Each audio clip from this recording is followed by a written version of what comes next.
आज हम जो हम पढ़ रहे थे उसके और एडवांस प्रॉब्लम देखेंगे और उससे रिलेटेड भी प्रॉब्लम हम और देखेंगे।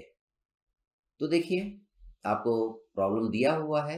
इसमें कह रहा है a steel rod of 3 centimetre diameter is enclose centrally in a hollow copper tube of external diameter 5 centimeter and internal diameter of 4 centimeter.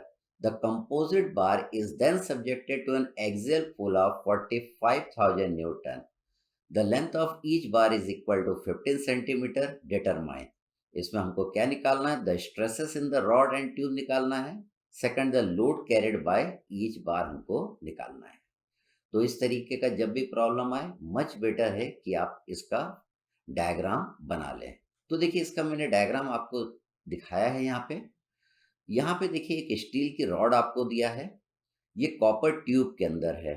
ये कॉपर ट्यूब बाहर है आपका, और ये दोनों कॉपर ट्यूब और स्टील रॉड एक दूसरे से कनेक्टेड है। मतलब जो मैं 45,000 न्यूटन का फोर्स लगाऊंगा तो दोनों में चेंज इन लेंथ एक साथ होगी, और दोनों में चेंज इन लेंथ क्या होगी? बराबर होगी। तो देखिए, स्टील रॉड का डायमीटर दिया है 3 सेंटीमीटर, कॉपर ट्यूब का इंटरनल डायमीटर आपको दिया है 4 सेंटीमीटर, कॉपर ट्यूब का एक्सटर्नल डायमीटर दिया है 5 सेंटीमीटर। अगर आप इसको टॉप व्यू से देखेंगे तो आपको कॉपर ट्यूब ये रेड वाला दिख रहा है, और स्टील की जो रॉड है ये येलो वाला आपका दिख रहा है। अगर आपको एरिया निकालना है स्टील रॉड का, तो एरिया ऑफ स्टील आपने लिख दिया π/4d²। इसका डायमीटर 3 सेंटीमीटर है, इसको मैंने mm में यहाँ पे ले लिया है। एरिया ऑफ कॉपर निकालना है, तो ये हॉलो ट्यूब है। तो हम क्या करेंगे? बाहर वाले सर्कल के एरिया में से अंदर वाले सर्कल के एरिया को मैं माइनस कर दूंगा, तो कॉपर ट्यूब का एरिया आ जाएगा। That is π/4। डी आउटर का होल स्क्वायर, दैट इज 50 का होल स्क्वायर माइनस 40 का होल स्क्वायर। यंग मॉडुलस दोनों के लिए आपको दिया हुआ है, स्टील और कॉपर के लिए। देखिए, यहाँ पे जब आप इस तरीके से फोर्स लगाएंगे तो दोनों में चेंज इन लेंथ क्या होगी? बराबर होगी। और देखिए, दोनों की लेंथ भी सेम दिया हुआ है। Length of steel is equal to length of copper. अब हमें क्या करना पड़ेगा? इक्विलिब्रियम इक्वेशन और कंपैटिबिलिटी इक्वेशन बनाना पड़ेगा। देखिए, जब यहाँ पे आप 45,000 न्यूटन का फोर्स लगाएंगे तो ये किस में जाएगा? ये आपका स्टील में जाएगा, और ये फोर्स किस में जाएगा? इस कॉपर रॉड में जाएगा। तो पहले देखिए, हमने इक्विलिब्रियम इक्वेशन बनाया, sigma v is equal to 0 किया। ऊपर लगने वाले फोर्सेस बराबर नीचे लगने वाले फोर्सेस। तो देखिए, आपने लिखा force in steel plus force in copper is equal to 45,000। जब आप इस तरीके से फोर्स लगाएंगे तो इन दोनों में चेंज इन लेंथ बराबर आएगा। तो आप लिखेंगे change in length in steel is equal to change in length in copper. अब देखिए, चेंज इन लेंथ का फॉर्मूला आप जानते हैं, FL/E होता है। अब यहाँ पे प्रॉब्लम में दिया हुआ है कि length of steel is equal to length of the copper, तो आपने ये दोनों लेंथ को काट दिया। यहाँ पे देखिए, एरिया आप लिख देंगे। एरिया आपने कैलकुलेट कर लिया है। किसका एरिया कैलकुलेट कर लिया है? स्टील का भी और कॉपर का भी। यहाँ पे एरिया ऑफ स्टील ले लेंगे, यहाँ पे एरिया ऑफ कॉपर ले लेंगे। यंग मॉडुलस दोनों का दिया हुआ है। यंग मॉडुलस ऑफ स्टील है और यंग मॉडुलस ऑफ कॉपर है। जब आप सारी वैल्यू पुट कर देंगे तो you will get the relation between force in steel and force in copper. ये आपको रिलेशन मिल जाएगा। हम क्या करेंगे? जो फोर्स इन स्टील की वैल्यू आई है ये वाली, ये यहाँ पे पहली इक्वेशन में हम पुट कर देंगे, तो आपकी एक इक्वेशन बन जाएगी। ये देखिए, एक इक्वेशन बन गई। जब वैल्यू पुट कर देंगे तो आपकी ये वाली इक्वेशन बन जाएगी।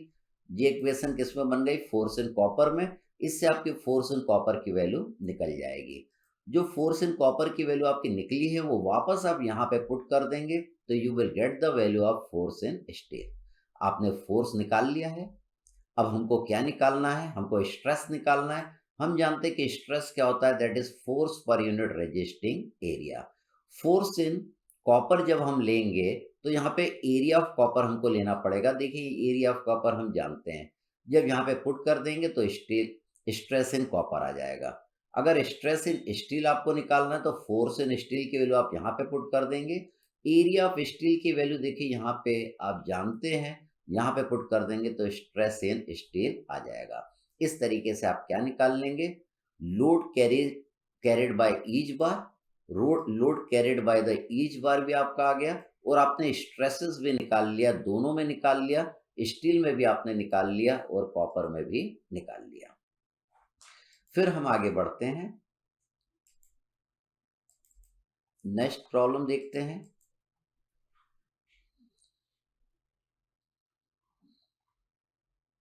देखिए इसमें बोल रहा है ए compound tube consist of A steel tube 140 mm internal diameter and 160 mm external diameter and the outer brass tube 160 mm internal diameter and 180 mm external diameter.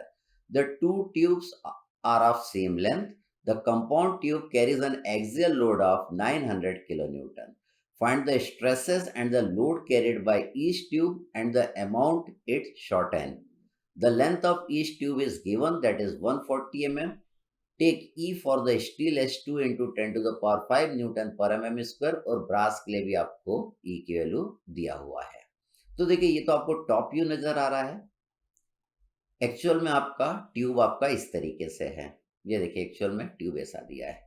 ये लाल वाला आउटर वाला कौन सा है, ब्रास का है, और ये पीला वाला जो आपको नजर आ रहा है ये स्टील का है। हम इसमें कंप्रेसिव फोर्स लगा रहे हैं तो ये क्या हो जाएगा, थोड़ा छोटा हो जाएगा। तो देखिए हमको एरिया ऑफ स्टील निकालना है, पीले वाले का एरिया निकालना है। तो पीले वाले का एरिया कैसे निकालेंगे, π/4 डी आउटर। देखिए ये आउटर वाले का पहले एरिया निकाल लेंगे, आउटर वाला सर्कल जो है इसका एरिया, उसमें से क्या करेंगे, इंटरनल सर्कल के एरिया को माइनस कर देंगे तो आपको ये पीला वाला एरिया पता चल जाएगा, ये एरिया पता चल जाएगा। तो आउटर का जो आपको डायमीटर दिया है 160 mm और इनर का डायमीटर कितना दिया है 140 mm। तो देखिए एरिया ऑफ स्टील आपने यहाँ पे निकाल लिया। अब आपको एरिया ऑफ ब्रास निकालना है, तो ये लाल वाला एरिया आपको निकालना है। तो लाल वाला जो एरिया नजर आ रहा है उसका आउटर सर्कल को आउटर डायमीटर लेंगे, ये वाला डायमीटर अपन, ये वाला रेडियस ले लेंगे, ये वाला रेडियस ले लेंगे। रेडियस पता है तो आपको ये डायमीटर दिया हुआ है। बाहर वाले का डायमीटर कितना दिया है 180। तो बाहर वाले के डायमीटर को लेके एरिया निकाल लेंगे, उसमें से अंदर वाला जो सर्कल है इसका डायमीटर लेके हम एरिया निकाल लेंगे। तो बाहर वाले सर्कल के एरिया में से अंदर वाले सर्कल के एरिया को हम माइनस कर देंगे तो एरिया ऑफ ब्रास आ जाएगा। ठीक, तो आपने एरिया ऑफ ब्रास भी निकाल लिया, एरिया ऑफ स्टील भी आपने निकाल लिया है। तो ये ऊपर निकाला है एरिया ऑफ स्टील। ठीक, अब इसके बाद यंग मॉडुलस आपको दिया है। तो देखिए जब यहाँ पे आप कंप्रेसिव फोर्स लगाएंगे तो इन दोनों में फोर्स आएगा, यहाँ पे ऊपर फोर्स लगेगा, इसमें भी ऊपर फोर्स लगेगा। तो ऊपर लगने वाले फोर्सेस बराबर नीचे लगने वाले फोर्सेस, एक इक्वेशन आपने बना दिया। जब यहाँ पे कंप्रेसिव फोर्स लगाएंगे तो दोनों में चेंज इन लेंथ क्या होगी, आपकी बराबर होगी। तो आप लिखेंगे change in length in steel is equal to change in length in brass. आप चेंज इन लेंथ का फॉर्मूला जानते हैं FL/E, तो ये स्टील के हो गया, ये ब्रास के लिए हो गया। दोनों की लेंथ आपको सेम दिया है तो लेंथ से लेंथ आपका कट जाएगा। यहाँ पे एरिया ऑफ स्टील की वैल्यू पुट कर देंगे, यहाँ पे एरिया ऑफ ब्रास की वैल्यू आप पुट कर देंगे। ई स्टील और ई ब्रास भी आपको दिया हुआ है तो आपको रिलेशन निकल आ जाएगा फोर्स इन स्टील और फोर्स इन ब्रास में। यहाँ पे फोर्स इन स्टील की ये जो वैल्यू है, फोर्स इन स्टील की जो वैल्यू है यहाँ पे आप पुट कर देंगे। एक इक्वेशन बन गई फोर्स इन ब्रास में, इसको सॉल्व कर लेंगे तो फोर्स इन ब्रास आ जाएगा। फोर्स इन ब्रास आने के बाद इस वाली वैल्यू को आप यहाँ पे पुट कर देंगे तो फोर्स इन स्टील आ जाएगा। आपने फोर्स निकाल लिया किसमें, ब्रास में और स्टील में। आपको स्ट्रेस निकालना है, हम जानते हैं स्ट्रेस क्या होता है, force per unit resisting area. दोनों में फोर्स आपको मालूम है, दोनों का एरिया आपको मालूम है, यहाँ पे वैल्यू पुट कर देंगे तो you will get the value of stress in steel and brass. आपको इनमें स्ट्रेस पता चल जाएगी। बहुत ही सिंपल होते इस तरीके की प्रॉब्लम। करने से पहले ये वाला फिगर हमको बना लेना चाहिए। ये टॉप व्यू में आपको यहाँ पे नजर आ रहा है। फिर हम आगे बढ़ते हैं, प्रॉब्लम नंबर 3 देखते हैं। देखिए हम समझते हैं, आप लोग खुद से पहले ट्राई करिएगा।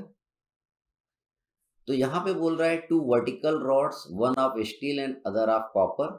यहाँ पे देखिए दो वर्टिकल रॉड है, एक स्टील का है और एक कॉपर का है। Are each rigidly fixed at the top end 50 centimetre apart. ये ऊपर फिक्स है और इन दोनों के बीच की दूरी दिया हुआ है, that is 50 centimetre. Diameter and length of each rod are, दोनों का डायमीटर दिया हुआ है, दोनों का डायमीटर कितना है 2 सेंटीमीटर एंड दोनों की लंबाई है 4 metre. 4 metre, that is 400 centimetre यहाँ पे लिखा है। एक क्रॉस बार, ये क्रॉस बार आपको दिया है यहाँ पे, bar fix to the rod at the lower end carries a load of 5000 newton such that cross bar remain horizontal. ये हॉरिजॉन्टल रहना चाहिए। ये हॉरिजॉन्टल कब रहेगा? जब इन दोनों में चेंज लेंथ क्या होगी? बराबर होगी, even after loading. Find the stresses in each rod and the position of the load on the बार। यहाँ पे स्ट्रेस निकालना और यहाँ पे इसकी पोजीशन निकालना है कि यहाँ से इसकी दूरी x कितना आएगा कि ये रॉड आपकी क्या रहे? हॉरिजॉन्टल रहे। ठीक, तो देखिए यहाँ पे हम पहला जब आप यहाँ पे वेट को लटकाएंगे तो इन दोनों में टेंशन होगा। क्योंकि हम क्रॉस बार का फ्री बॉडी डायग्राम बना रहे तो इन दोनों में टेंशन का डायरेक्शन इससे दूर जाता हुआ बनाएंगे। टेंशन का डायरेक्शन हमेशा दूर जाता हुआ बनता है और कंप्रेशन का डायरेक्शन हमेशा पास आता हुआ बनता है। तो देखिए इन दोनों में आपने टेंशन बनाया ऊपर की ओर, तो पहली आपकी इक्विलिब्रियम इक्वेशन बन जाएगी force in steel plus force in copper equal to 5000। Second, क्योंकि ये क्रॉस बार आपका हॉरिजॉन्टल रहना चाहिए तो इन दोनों में चेंज इन लेंथ बराबर होगी। तो सेकंड इक्वेशन मैंने बनाया change in length in steel is equal to change in length in copper. Change in length आप जानते हैं FL अपॉन E होता है, तो change in length in steel और चेंज इन लेंथ इन ये क्या हो गया? कॉपर हो गया। देखिए दोनों की लेंथ इन्होंने सेम दिया है 4 मीटर। दोनों का क्रॉस सेक्शनल एरिया भी सेम आएगा क्योंकि दोनों का डायमीटर सेम दिया हुआ है। इसलिए मैंने लेंथ ऑफ स्टील से लेंथ ऑफ कॉपर काट दिया, एरिया ऑफ स्टील से एरिया ऑफ कॉपर काट दिया। ई की वैल्यू आपको दोनों के लिए दिया है। ई ऑफ स्टील आपको दिया है 2 इंटू 10⁵ यहाँ पे पुट कर दिया। ई ऑफ कॉपर की वैल्यू दिया है 1 इंटू 10⁵ यहाँ पे पुट कर दिया। तो स्ट्रेस फोर्स इन स्टील और फोर्स इन कॉपर में आपका रिलेशन निकल के आ गया। अब ये जो इक्वेशन है इसमें फोर्स इन स्टील की वैल्यू हम कहाँ पे पुट कर देंगे? ऊपर पुट कर देंगे। देखिए ये जो इक्वेशन थी, जब आपने इसमें फोर्स इन स्टील की जगह 2 times force in copper put कर दिया तो आपकी ये वाली इक्वेशन बन गई। इस इक्वेशन से आपकी फोर्स इन कॉपर की वैल्यू निकल के आ गई। फोर्स इन स्टील अगर आपको निकालना है तो यहाँ पे फोर्स इन कॉपर अगर आप पुट कर देंगे तो you will get the value of force in steel. तो आपने फोर्स निकाल लिया। कोई स्ट्रेस पूछेगा तो स्ट्रेस निकालने में आपको दिक्कत नहीं जाएगी। फोर्स को क्या करिएगा? इसके क्रॉस सेक्शनल एरिया से डिवाइड कर लीजिएगा। दोनों का क्रॉस सेक्शनल एरिया सेम आएगा क्योंकि दोनों का डायमीटर क्या है? सेम। लेकिन हमें तो यहाँ पे x की वैल्यू निकालना है, जिसके लिए क्या रहेगा? ये जो आपका क्रॉस बार है ये आपका हॉरिजॉन्टल रहेगा। ये निकालने के लिए हम क्या करेंगे? सिग्मा m इक्वल टू 0 वाली इक्वेशन की हम मदद लेंगे। देखिए क्या करेंगे, हम इस पॉइंट पे मोमेंट लेंगे x की वैल्यू निकालने के लिए। यहाँ पे मोमेंट लेंगे तो ये FC का तो मोमेंट 0 हो जाएगा क्योंकि ये FC यहीं से पास होके जा रहा है। मोमेंट क्या होता है? फोर्स इनटू परपेंडिकुलर डिस्टेंस, और इसके लिए तो परपेंडिकुलर दूरी कितना है? 0 है। FS का मोमेंट आपको मिलेगा FS इंटू कितना लिख देंगे? 50 लिख देंगे। और 5000 का मोमेंट देखिए ये आपको नजर आ रहा है, ये आपका कैसा नजर आ रहा है? एंटी क्लॉकवाइज, और ये कैसा था? क्लॉकवाइज।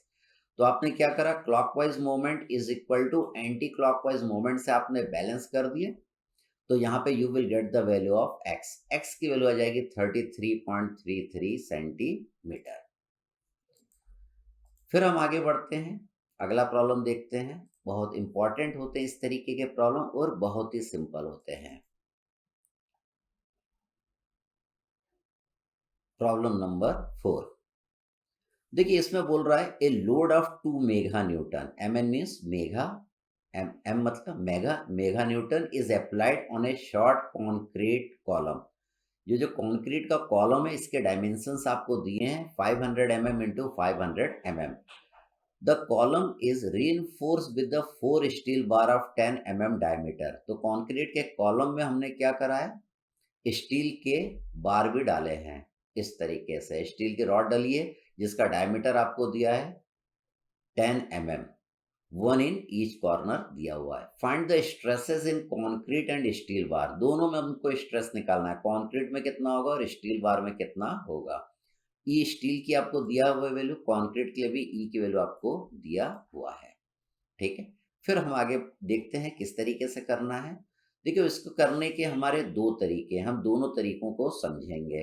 तो पहले देखिए हम एरिया निकाल लेते हैं।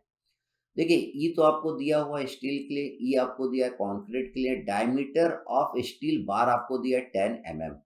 तो एक का अगर आपको एरिया निकालना है, एक का एरिया कैसे निकालेंगे, दैट इज 5/4 d², ये एक का एरिया आ जाएगा। अब एरिया ऑफ कॉन्क्रीट अगर आपको निकालना है तो पहले इस स्क्वायर का एरिया निकाल लेंगे, दैट इज 500 इंटू 500 करेंगे, स्क्वायर का एरिया जाएगा। इस स्क्वायर के एरिया में से ये चारों रॉड का जो क्रॉस सेक्शनल एरिया उसको हम माइनस कर देंगे। स्क्वायर के एरिया में से चारों रॉड के क्रॉस सेक्शनल एरिया को हम माइनस कर देंगे तो कंक्रीट का एरिया आपको पता चल जाएगा। तो एक रॉड का एरिया कितना है 78.5, तो चारों रॉड का एरिया कितना होगा 4 इंटू 78.5। तो ये एरिया आपका किसका आ गया, खाली कंक्रीट का एरिया है। अब इस प्रॉब्लम को करने के दो तरीके रहते हैं। पहला तरीका, हम ये चारों रॉड को अलग अलग लें, तो अलग अलग लेंगे तो यहाँ पे वेट आपका कहाँ लगेगा, नीचे की ओर लग रहा है, और इन सब में जो फोर्स आएगा स्टील के रॉड में वो कहाँ लगेगा, ऊपर की ओर लगेगा। ठीक, तो इसमें जो फोर्स आ रहा है, इसमें जो आपका फोर्स आ रहा है उसको मैं बोल रहा हूँ फोर्स इन स्टील, ये ऊपर की ओर लग रहा है। इसमें भी फोर्स इन स्टील ऊपर की ओर लग रहा है, इसमें भी फोर्स इन स्टील ऊपर की ओर लग रहा है, और इसमें भी फोर्स इन स्टील ऊपर की ओर लग रहा है। आइदर हम क्या करें, पहले तरीके में देखिए चारों रॉडों को मैं क्या करूंगा, अलग अलग मान के चलूंगा। अगर अलग अलग मान के चलूंगा तो क्या लिखूंगा मैं, force in steel plus force in steel plus force in steel plus force in steel plus force in concrete, force in concrete is equal to downward लगने वाले फोर्स। डाउनवर्ड कितना लग रहा है, 2 मेगा न्यूटन का फोर्स आपका कहाँ लग रहा है, नीचे लग रहा है। तो ये इक्वेशन बन गई। ठीक, और सेकंड कंपैटिबिलिटी इक्वेशन बनाएंगे, change in length in steel is equal to change in length in concrete, ये दो इक्वेशन। सेकंड तरीका, हम चारों रॉड को एक मान लें, चारों रॉड को एक मान लेंगे तो चारों रॉड में जो फोर्स आएगा उसको हम क्या लिख देंगे, force in steel plus force in concrete is equal to total downward लगने वाले फोर्सेस। तो चारों को हम एक मान के भी कर सकते हैं और चारों को अलग अलग मान के भी कर सकते हैं। तो और चेंज कहाँ आएगा, यहाँ पे मैंने पहले में क्या करा है, चारों को अलग अलग माना है। अब देखिए चेंज इन लेंथ का फॉर्मूला देखिएगा, change in length in steel equal to change in length in copper. तो जब मैं चारों को अलग अलग मानूंगा तो हम क्या करेंगे, ये वाला का जो एरिया आएगा वो ये एस होगा, ये एस होगा। और ई स्टील आप जानते हैं, जब मैं चारों को एक मान लूंगा तो जो एरिया रहेगा वो चारों को आपको लेना पड़ेगा यहाँ पे, ये हमको समझना है। क्या समझना है, जब चारों को एक मान लेंगे तो क्या होगा, यहाँ पे एरिया ऑफ स्टील क्या लेना पड़ेगा, चारों का लेना पड़ेगा, क्योंकि चारों को हमने एक मान लिया है। जब चारों को अलग अलग मानेंगे तो जितना चेंज इन लेंथ इस एक में होगा उतना ही चेंज इन लेंथ किस में होगा, इस कॉन्क्रीट में होगा। तो क्या करेंगे, यहाँ पे एरिया क्या लेना पड़ेगा, खाली एक ही रॉड का हमको लेना पड़ेगा। तो दोनों से आपका आंसर सेम आएगा। देखिए आगे बढ़ते हैं। तो देखिए पहले इस वाले तरीके से देखिएगा, इस वाले तरीके से आपने क्या करा, यहाँ पे देखिए लेंथ आपको सेम दिया, लेंथ ऑफ स्टील और लेंथ ऑफ कंक्रीट दोनों को हम काट देंगे। यहाँ पे देखिए एरिया ऑफ एक स्टील रॉड यहाँ पे हमने पुट करा है। ठीक है, एरिया ऑफ कंक्रीट आपने निकाल लिया, इससे आपका क्या निकल के आ गया, फोर्स इन स्टील और फोर्स इन कंक्रीट निकल के आ गया। यहाँ पे जो फोर्स इन स्टील आपका निकल के आया है वो एक रॉड में जो फोर्स आएगा वो निकल के आया है।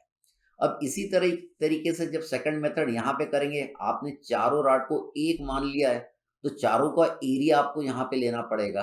तो देखो यहाँ पे आपने चारों का एरिया लिया, इससे जो फोर्स इन स्टील निकल के आएगा आपका ये, वो फोर्स किसमें, चारों रॉड में जो फोर्स आएगा वो ये निकल के आएगा, ये चारों रॉड का फोर्स है। अब हमें तो स्ट्रेस निकालना है, हमें तो स्ट्रेस निकालना है। हम जानते हैं स्ट्रेस क्या होता है, that is force per unit resisting area होता है। तो देखिए कंक्रीट में स्ट्रेस निकालने में हमको कोई दिक्कत नहीं, force in concrete divided by area of concrete, ये आ गया। अब स्ट्रेस इन स्टील निकालना है, तो ये फोर्स इन स्टील एक रॉड में है, तो यहाँ पे एक रॉड का एरिया हमको लेना पड़ेगा, और ये जो फोर्स आया है ये चारों रॉड को मिला के हमने एक बना लिया है। तो यहाँ पे जब स्ट्रेस इन स्टील निकालेंगे आप तो चारों रॉडों का अपने को एरिया लेना पड़ेगा। लेकिन फाइनल आंसर देखिए, स्ट्रेस क्या होता है, force per unit resisting area. दोनों से स्ट्रेस इन स्टील क्या आ रहा है, सेम आ रहा है, दोनों से स्ट्रेस सेम आ रहा है। कंक्रीट में दोनों मेथड से देखिए सेम आ रहा है, खाली इंपॉर्टेंट क्या है, ये स्टील वाला। अगर आप क्या करेंगे, जब चारों रॉडों को जब आप एक मान लेंगे तो ध्यान दीजिएगा, यहाँ पे एक मान लिया है तो चारों रॉडों को एक माना है तो चारों का एरिया आपको लेना पड़ेगा यहाँ पे। और यहाँ पे जो फोर्स निकल के आएगा, फोर्स इन स्टील, ये चारों रॉड में जो फोर्स निकल के आया ये चारों रॉडों का फोर्स है। अब जब स्ट्रेस आप निकालेंगे तो यहाँ पे चारों रॉड का एरिया आपको लेना पड़ेगा। ठीक, चलिए फिर आगे बढ़ते हैं, प्रॉब्लम नंबर 5। तो ये देखिए पिछले प्रॉब्लम जैसा ही है। देखिए इसमें क्या बोल रहा है, a reinforce short concrete column. Concrete column के डायमेंशंस आपको दिए 250 mm into 250 mm in section is reinforce with 8 steel के बार है। इसमें कॉन्क्रीट का जो कॉलम है उसके अंदर कितने रॉड डली है, स्टील का 8 रॉड डली है। Total area of steel bar, total area of steel bar का आपको दिया है, that is 2500 mm square. The column carries a load of, column पे लोड लग रहा है इस तरीके से वर्टिकली डाउनवर्ड, कितना लग रहा है 390 kilo newton. If the modulus of elasticity for steel is 15 times that of concrete, E steel is equal to 15 E concrete. ठीक, find the stresses in concrete and steel, stress निकालना है concrete और steel में।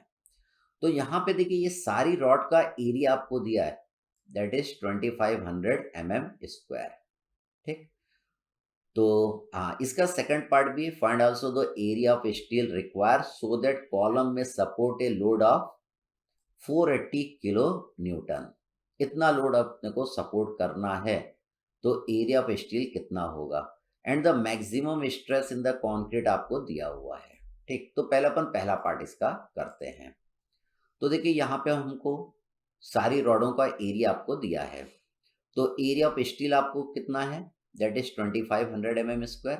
Area of concrete आपको निकालना पड़ेगा, तो हम क्या करेंगे, ये जो स्क्वायर नजर आ रहा है, स्क्वायर के एरिया में से ये जो स्टील के बार्स आपको नजर आ रही है, रॉड नजर आ रही है, उसके एरिया को अपन माइनस कर देंगे, तो एरिया ऑफ कॉन्क्रीट आपका निकल के आ गया। Young modulus of steel is equal to 15 times Young modulus of concrete, ये आपको दिया हुआ है।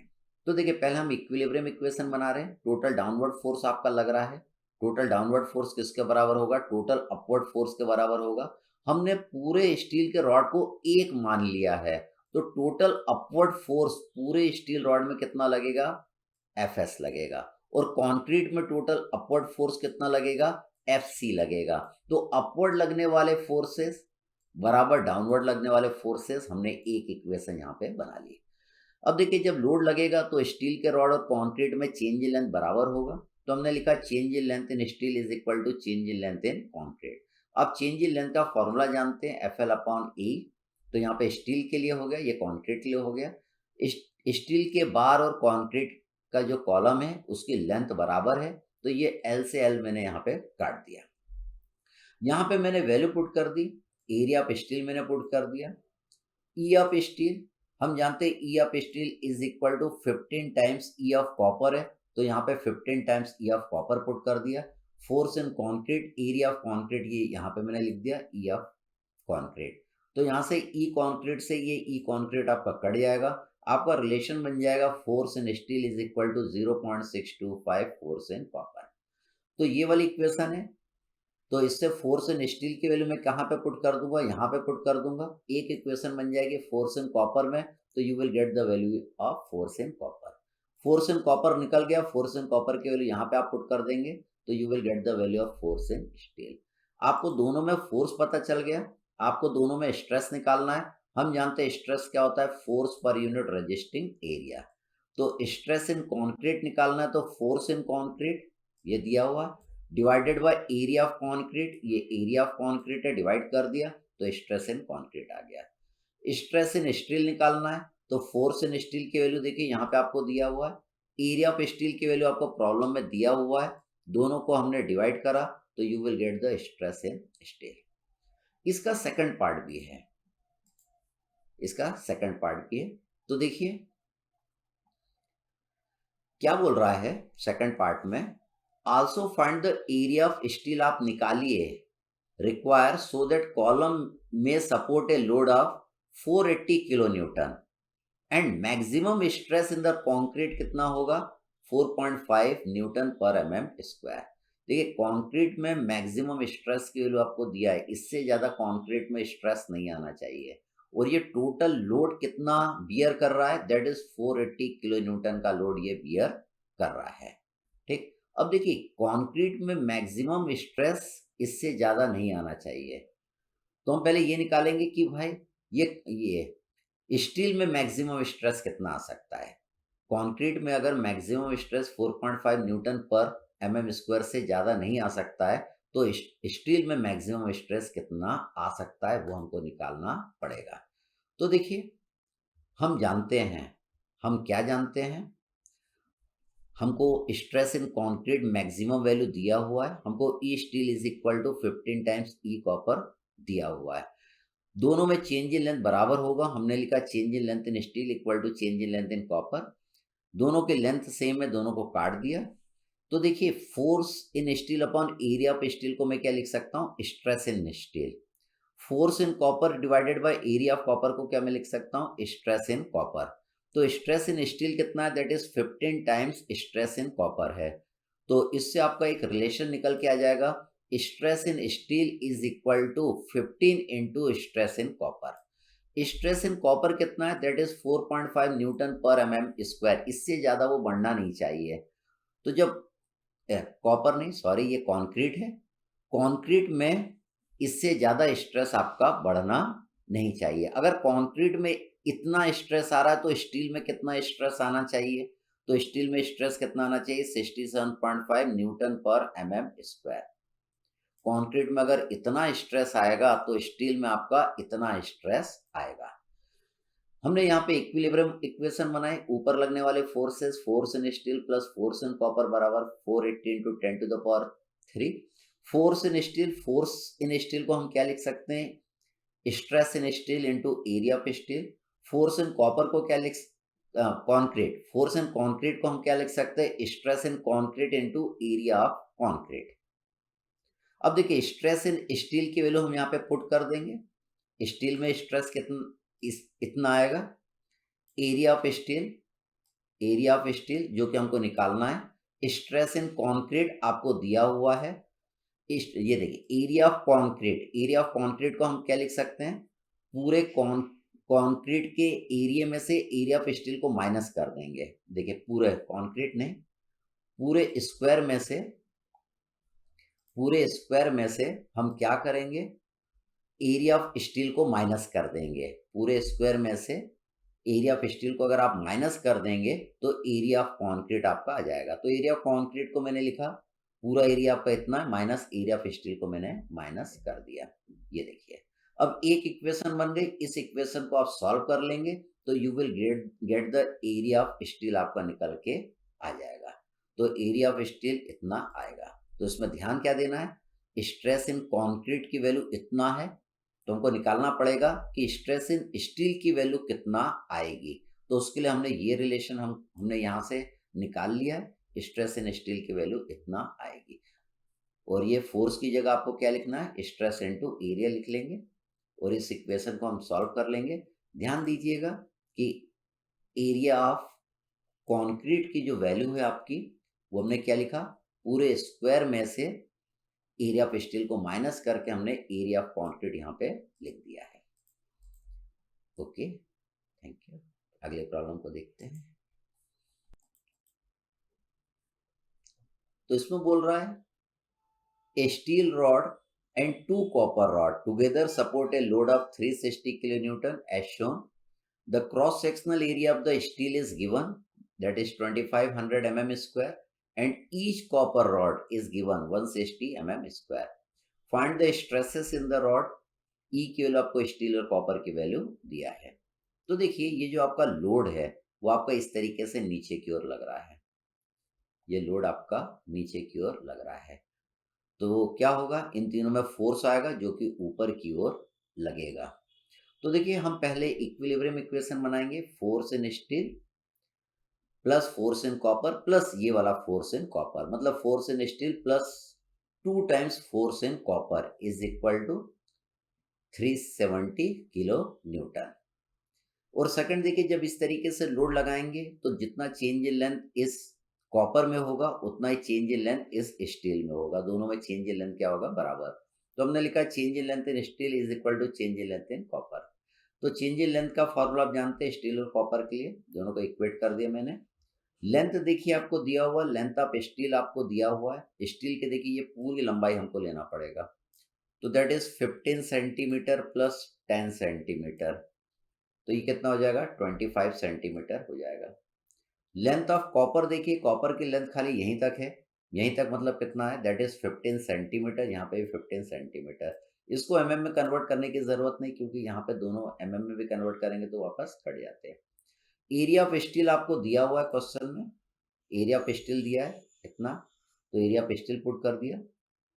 एरिया ऑफ कॉपर आपको दिया है, एरिया ऑफ कॉपर पुट कर दिया, ई स्टील और ई कॉपर के लिए पुट कर दी, तो एक रिलेशन निकल के आ जाएगा फोर्स इन स्टील और फोर्स इन कॉपर के बीच में।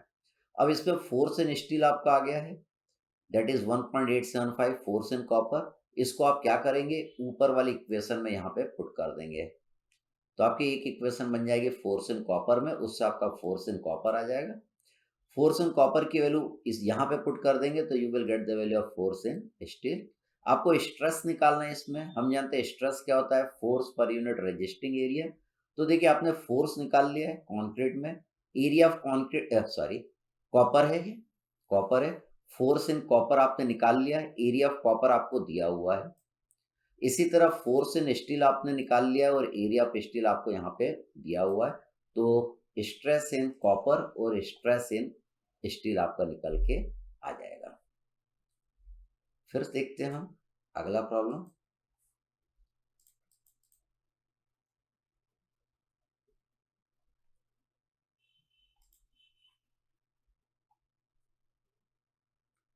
ठीक, सेम वैसा ही प्रॉब्लम है, 3 bar made up of copper zinc aluminium are of equal length and having the cross section 500 750 1000 square mm respectively. They are rigidly connected at their ends. If this compound member is subjected to longitudinal pull of 250 kilonewton, estimate the proportional of the load carried on each rod and the induce stress, और ई की value हमको इतना लेना है। तो stress निकालना है, force निकालना है, देखिए लोड आपका बीच में लग रहा है, ठीक इस तरीके से। और देखिएगा, तो इसमें हम पहले इक्विलिब्रियम इक्वेशन बनाएंगे, that is force in copper plus force in zinc plus force in aluminium is equal to 250 into 10⁻³ ठीक। सेकंड, हमने ये कंपेटेबिलिटी इक्वेशन बनाई है कि change in length in copper is equal to change in length in zinc plus change in length in aluminium, तीनों में change in length हमने क्या माना है कि दोनों में, तीनों में चेंज इन लेंथ क्या है, सेम है। अब चेंज इन लेंथ का आप ये फॉर्मूला जानते हैं, इसके बाद आप क्या करेंगे, यहाँ पे वैल्यू पुट कर देंगे। एरिया ऑफ कॉपर आपको दिया हुआ है, एरिया ऑफ जिंक आपको दिया हुआ है, एरिया ऑफ एल्यूमिनियम आपको दिया है, तो यहाँ पे देखिए आपने तीनों का एरिया पुट कर दिया। ई की वैल्यू आपको दिया हुआ है, ई आपको किसके लिए दिया हुआ है, ये कॉपर के लिए दिया है, जिंक के लिए दिया है, एल्यूमिनियम के लिए आपको दिया है, ये ई की वैल्यू है। मैंने 10⁻⁵ नहीं लिखा क्योंकि तीनों में 10⁻⁵ क्या होगा, कट जाएगा। इसके बाद हम क्या करेंगे, हम इन दोनों को पहले इक्वेट करेंगे और क्या करेंगे, फोर्स इन जिंक की वैल्यू निकाल लेंगे इन terms of force in copper. उसके बाद हमने क्या करा, यहाँ पे इन दोनों को इक्वेट कर दिया और यहाँ पे हमने क्या करा, फोर्स इन एल्यूमिनियम की वैल्यू निकाल ली in terms of force in copper. तो आपके फोर्स इन जिंक और फोर्स इन एल्यूमिनियम की वैल्यू निकल गई है in terms of force in copper. तो आपकी ये जो इक्वेशन है, मेन इक्वेशन है, यहाँ पे देखिए हम क्या करेंगे, फोर्स इन जिंक की वैल्यू पुट कर देंगे इन terms of force in copper, force in aluminium की वैल्यू पुट कर देंगे इन terms of force in copper. तो एक इक्वेशन बन जाएगी आपकी फोर्स इन कॉपर में, तो इससे आपकी क्या निकल आएगी, फोर्स इन कॉपर की वैल्यू निकल के आ जाएगी, ये फोर्स इन कॉपर की वैल्यू जब आप यहाँ पे पुट करेंगे तो फोर्स इन जिंक की वैल्यू निकल के आ जाएगी। ये फोर्स इन कॉपर की वैल्यू जब यहाँ पे पुट करेंगे तो आपकी फोर्स इन एल्यूमिनियम की वैल्यू निकल के आ जाएगी। तो हमको क्या करना है, यहाँ पे इक्वेट कर देना है इन तीनों को। पहले हम इन दोनों को इक्वेट करके फोर्स इन जिंक की वैल्यू निकाल लेंगे फोर्स इन कॉपर के टर्म में, फिर इन दोनों को इक्वेट करके फोर्स इन एल्यूमिनियम की वैल्यू निकाल लेंगे फोर्स इन कॉपर के टर्म में, फिर इन दोनों की वैल्यू अपन इस इक्वेशन में पुट कर देंगे।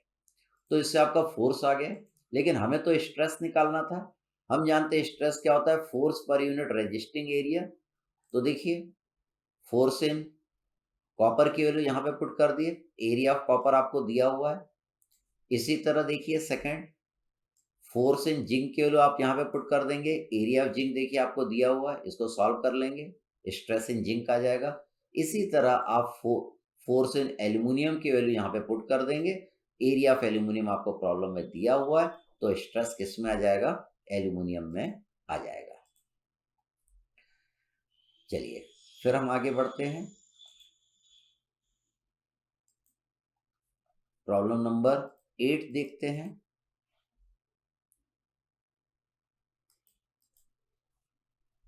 तो सेम उसी तरीके का प्रॉब्लम है। तो देखिए क्या दिया है, 3 equally spaced rod in the same vertical plane support से रिजिड बार ए बी, ये रिजिड बार आपको दिया है A B. 2 outer rod are of brass, ये दोनों ब्रास का है, is 600 mm long and 25 mm diameter. इसकी लेंथ दिया है 600 mm और डायमीटर दिया है। The central steel rod is 800 mm long and 30 mm in diameter. Determine the forces the bar due to applied load, load कितना लगा रहा है 120 kilo Newton, through the midpoint of the bar. The bar remain horizontal, ये आपका horizontal रहेगा after the application of load. तो यहाँ पे दोनों के बीच में रिलेशन दिया है, यंग मॉडुलस ऑफ स्टील और यंग मॉडुलस ऑफ ब्रास के बीच में। तो देखिए हमको क्या करना है, इक्विलिब्रियम इक्वेशन बनाना है और कंपैटिबिलिटी इक्वेशन बनाना है, आपका प्रॉब्लम सॉल्व हो जाएगा। तो देखिए यहाँ पे इन तीनों में टेंशन आएगा, ये नीचे लग रहे हैं, यहाँ पे फोर्सेस ऊपर लगेंगे। तो आपने पहली इक्वेशन बनाई, force in brass plus force in steel plus force in brass is equal to 120 into 10 to the power 3। तो इसको हम लिख सकते हैं force in steel plus 2 times force in brass equal to this. इन उसने बोला कि ये हॉरिजॉन्टल रहना चाहिए, मतलब इनमें चेंज इन लेंथ क्या रहेगा, बराबर रहेगा। तो हमने लिखा change in length in steel equal to change in length in brass. यहाँ पे देखिए हमने सारी वैल्यू पुट कर दी, लेंथ ऑफ स्टील की वैल्यू पुट कर दी, एरिया ऑफ स्टील की वैल्यू पुट कर दी। उसने दिया हुआ है, उसने क्या दिया हुआ है, ई स्टील और ई ब्रास के बीच में उसने रिलेशन दिया हुआ है, तो वो यहाँ पे हम पुट कर देंगे। तो देखिए ये देखिए यहाँ पे ये एरिया ऑफ स्टील आपने निकाल लिया। एरिया ऑफ स्टील कैसे निकाला आपने, π/4 डी स्क्वायर कर देंगे तो एरिया ऑफ स्टील आपका यहाँ पे निकल के आ जाएगा। एरिया ऑफ ब्रास भी आपने निकाला है π/4 डी स्क्वायर, इसका डायमीटर दिया है तो एरिया ऑफ ब्रास भी आ गया। ई स्टील बराबर 2 टाइम्स ई ब्रास है, इसलिए मैंने यहाँ पे ई स्टील की जगह 2 टाइम्स ई ब्रास कर दिया है। तो इससे रिलेशन निकल के आ गया, force in steel is equal to 2.16 force in brass. अब ये वाली वैल्यू को अपन क्या करेंगे, वापस यहाँ पे पुट कर देंगे तो फोर्स इन ब्रास आ जाएगा आपका, फोर्स इन ब्रास आ जाएगा, इस वैल्यू को यहाँ वापस पुट कर देंगे यहाँ पे, तो फोर्स इन स्टील आपका निकल के आ जाएगा। तो बिल्कुल सिंपल रहते हैं इस तरीके के प्रॉब्लम। तो ये आपने निकाल लिया। इसमें स्ट्रेस निकालना है नहीं, determine the forces in the bar, खाली फोर्सेस निकालना है, तो हमने फोर्सेस में निकाल लिया। फिर आगे बढ़ते हैं, प्रॉब्लम नंबर 9। तो इसमें दिया है a rigid bar LMNS pinned at M, यहाँ पे पिंड है ये, and is connected to 2 vertical rods is shown in the figure. Assuming that the bar was initially horizontal, ये आपका initially horizontal था, and the rods stress free, starting में इसमें कोई भी stress नहीं था। Determine the stress in each rod, इसमें और इसमें stress आपको निकालना है। After the load of 500 Newton is applied here, यहाँ पे लोड हमने लगाया तो इन दोनों में स्ट्रेस कितना आएगा। ठीक, तो देखिए जब आप यहाँ पे लोड लगाएंगे तो ये जो आपका रॉड है, ये स्ट्रेट वाला जो आपको रॉड नजर आ रहा है, यहाँ पे जब आप लोड लगाएंगे तो ये इस तरीके से हो जाएगा, ऐसा हो जाएगा, ऐसा हो जाएगा। ठीक, तो ये लंबा हो जाएगा इस तरीके से। इसमें क्या आएगा, चेंज इन लेंथ आएगा, चेंज इन लेंथ आएगा इसमें, ये स्टील वाले में। और ये वाला जो है ये भी आपका लंबा हो जाएगा, ये इधर चले जाएगा। ये एल्यूमिनियम का है तो इसमें भी क्या आएगा, चेंज इन लेंथ आएगा एल्यूमिनियम में। ठीक है, अगर आप इस रॉड का फ्री बॉडी डायग्राम बनाएंगे तो देखिए ये भी खींच रहा है और ये भी खींच रहा है, ये दोनों में क्या आएगा, टेंशन आएगा। टेंशन का डायरेक्शन हमेशा दूर जाता हुआ बनाते हैं, तो यहाँ पे देखिए टेंशन आपका इस तरीके से आएगा और इसमें टेंशन कहाँ आएगा, नीचे की ओर बनेगा। ठीक है, तो इसमें एक फोर्स, इसमें टेंशन बना दिए, इसमें टेंशन बना दिए, तो इन तीन फोर्स को लेके हम क्या करेंगे, इक्विलिब्रियम इक्वेशन बना लेंगे। सेकंड, हमको कंपैटिबिलिटी इक्वेशन बनाना पड़ेगा। कंपैटिबिलिटी इक्वेशन बनाने के लिए हम एक ट्रायंगल यहाँ पे ले लेंगे और एक ट्रायंगल हम यहाँ पे ले लेंगे और क्या करेंगे, अपनी कंपैटिबिलिटी इक्वेशन हम लोग बना लेंगे। ठीक, देखते हैं। यहाँ पे देखिए, यहाँ पे रॉड में टेंशन आया, इस रॉड में टेंशन आएगा। चूंकि हम इस बार का फ्री बॉडी डायग्राम बना रहे हैं इसलिए टेंशन इससे दूर जाता हुआ बनाया, इसका बनाएंगे तो इससे दूर जाता हुआ हमको बनाना है। तो हमने कंडीशन ऑफ इक्विलिब्रियम लगाया है, हमने इस पॉइंट पे मोमेंट लिया है। तो इस पॉइंट पे देखिए टीएस का मोमेंट आपको नजर आ रहा है, that is our anti clockwise moment. TEL का भी मोमेंट आपको नजर आ रहा है, that is anti clockwise moment. और इसका मोमेंट आपको नजर आ रहा है, दैट इज क्लॉकवाइज मोमेंट। ये इक्विलिब्रियम में तो anti clockwise moment clockwise moment के बराबर होगा। मोमेंट क्या होता है, फोर्स इनटू परपेंडिकुलर डिस्टेंस। जब टीएस वाला फोर्स लेंगे तो ये वाली दूरी लेंगे, ये कितना है 0.75, तो मैंने लिखा टीएस इंटू 0.75। जब टी एल्यूमिनियम लेंगे तो ये वाला डिस्टेंस आपको लेना पड़ेगा, ये डिस्टेंस कितना है 1.5 है, तो मैंने लिखा T aluminium into 1.5 is equal to, ये क्लॉकवाइज मोमेंट, क्लॉकवाइज मोमेंट लेंगे तो ये वाली दूरी लेना पड़ेगा, दैट इज 500 इंटू 1.5। तो ये एक इक्वेशन बन गई जिसमें दो अननोन है, तो इस इक्वेशन से तो ये दोनों अननोन की वैल्यू फाइंड आउट नहीं हो पाएगी। अब हमें कंपैटिबिलिटी इक्वेशन बनाना पड़ेगा। तो देखिए ये वाली रॉड नीचे आ गई है, इसमें चेंज इन लेंथ कितना होगा, स्टील, और यहाँ पे change in length in aluminium. तो देखिए यहाँ पे एक पीला वाला ट्रायंगल और ये पिंक वाला ट्रायंगल, दोनों कैसे हैं, सिमिलर है। तो हमने क्या इक्वेशन बनाई, change in length in steel divided by 0.75। इस ट्रायंगल का परपेंडिकुलर डिवाइडेड बाय इस ट्रायंगल का बेस किसके बराबर होगा, इस ट्रायंगल का परपेंडिकुलर डिवाइडेड बाय इस ट्रायंगल का बेस। तो मैंने लिखा change in length in steel divided by 0.75 is equal to change in length in aluminium divided by 1.5। ये बन गई आपकी कंपैटिबिलिटी इक्वेशन। हम जानते हैं चेंज इन लेंथ क्या होता है, एफ एल अपॉन ए ही होता है। ठीक है, तो यहाँ पे भी मेरे को लिखना चाहिए वैसे 0.75, यहाँ पे लिखना चाहिए मेरे को, दैट इज 0.75। और यहाँ पे देखिए 1.5 भी है, यहाँ पे ऊपर वाला 1.5 भी है, यहाँ पे ये है। ठीक है, ये 1.5 भी यहाँ पे आना चाहिए था और ये 0.75 भी यहाँ पे आना चाहिए था। अब यहाँ पे मैंने लेंथ ऑफ स्टील की वैल्यू पुट कर दी, लेंथ ऑफ एल्यूमिनियम की वैल्यू पुट कर दी, एरिया ऑफ स्टील की वैल्यू पुट कर दी, एरिया ऑफ एल्यूमिनियम की वैल्यू पुट कर दी, ई स्टील और ई एल्यूमिनियम की वैल्यू मैंने पुट कर दी। तो ये वाली इक्वेशन आपकी बन गई। अब इससे आपने क्या निकाल लिया, टी स्टील और टी एल्यूमिनियम में एक रिलेशन निकाल लिया, ये निकाल लिया। अब यहाँ पे जो टी स्टील की जो वैल्यू आ रही है उसको आप क्या करिएगा, यहाँ पे पुट कर दीजिएगा। तो एक इक्वेशन बन जाएगी टी एल्यूमिनियम में, एक इक्वेशन बन जाएगी, देखिए ये वाली इक्वेशन थी आपकी, मेन इक्वेशन ये थी। इस इक्वेशन में मैंने टी स्टील की जगह 0.94 टी एल्यूमिनियम यहाँ पे पुट कर दिया। ये एक इक्वेशन बन गई टी एल्यूमिनियम में, इससे टी एल्यूमिनियम की वैल्यू निकल के आ जाएगी। टी एल्यूमिनियम की वैल्यू आप यहाँ पे पुट करिएगा तो टी स्टील की वैल्यू भी निकल के आ जाएगी। हमें तो स्ट्रेस निकालना है, हमें तो स्ट्रेस निकालना है। हम जानते हैं स्ट्रेस क्या होता है, that is force per unit resisting area. तो आपने फोर्स एल्यूमिनियम में निकाल लिया है, फोर्स स्टील में निकाल लिया है। स्ट्रेस अगर स्टील में निकालना है तो force in steel divided by area of steel, ये देखिए एरिया ऑफ स्टील आपको यहाँ पे दिया हुआ है।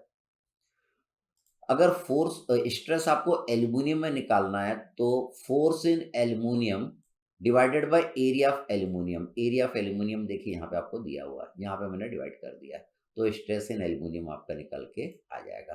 तो मेन क्या है, प्रॉब्लम बहुत इजी होती है इस तरीके से।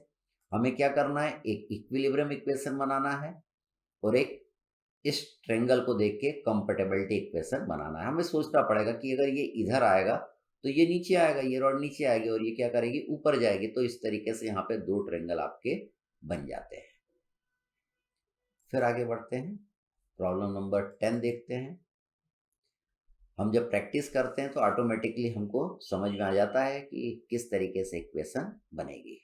तो इसमें बोल रहा है a rigid bar 3.5 metre in length, एक रिजिड बार है, ये देखिए इसकी लेंथ आपको दिया हुआ 3.5 metre, is hinged at L, L पे हिंज है, and is supported by the steel rod, एक स्टील रॉड है S N and a copper rod P N as shown. If the length of S M and P N आपको दिया है, इसकी length आपको दिया है, इसकी लेंथ 1 मीटर है, इसकी लेंथ 0.75 मीटर है। दोनों के क्रॉस सेक्शनल एरिया दिया है, इसका 2 सेंटीमीटर, इसका 2 सेंटीमीटर स्क्वायर है और इसका 4 सेंटीमीटर स्क्वायर है। क्या निकालना है, इन दोनों में स्ट्रेस निकालना है। सेकंड क्या निकालना है, elongation of the steel rod निकालना है, इसमें इलोंगेशन अपने को निकालना है। If a load of 100 kilo newton is applied on the bar at a distance of 2.5 metre from the hinge, ये हिंज सपोर्ट है, यहां से जो लोड लग रहा है 100 किलो न्यूटन का लग रहा है। ठीक, देखते हैं कैसे करना है। तो देखिए, जब आप यहाँ पे लोड लगाएंगे तो इन दोनों रॉड में टेंशन आएगा। टेंशन का डायरेक्शन हमेशा दूर जाता हुआ बनाते हैं, किससे, जिसका हम एफबीडी बना रहे हैं। ये देखिए हमने इस रॉड का फ्री बॉडी डायग्राम बनाया, इन दोनों में टेंशन है तो इन दोनों का टेंशन इससे दूर जाता हुआ मैंने यहाँ पे बना दिया है। तो देखिए हम पहले इक्विलिब्रियम इक्वेशन बना रहे हैं। इक्विलिब्रियम इक्वेशन बनाने के लिए हम क्या कर रहे हैं, इस पॉइंट पे हम मोमेंट ले रहे हैं, हिंज सपोर्ट पे मोमेंट ले रहे हैं। तो एफसी का मोमेंट आपको हिंज सपोर्ट पे नजर आ रहा है, that is anti clockwise. Movement होता है फोर्स इनटू परपेंडिकुलर डिस्टेंस, इसका भी मोमेंट आपको नजर आ रहा है, दैट इज एंटी क्लॉकवाइज, और इसका मोमेंट आपको नजर आ रहा है, दैट इज क्लॉकवाइज।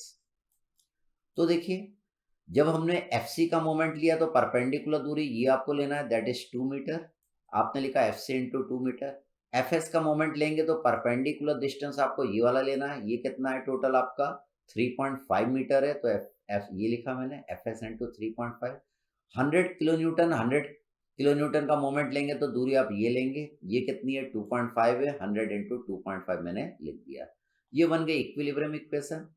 आपको देखिए नजर आ रहा है जब यहाँ पे आप फोर्स लगाएंगे तो ये वाली बीम आपकी इस तरीके से नीचे आ जाएगी। तो देखिए इसमें चेंज इन लेंथ यहाँ पे हो रहा है और इसमें चेंज इन लेंथ यहाँ पे आपका हो रहा है। ये क्या हो रहा है, change in length in copper, जिसमें आपको ये वाला ट्रायंगल देखना है।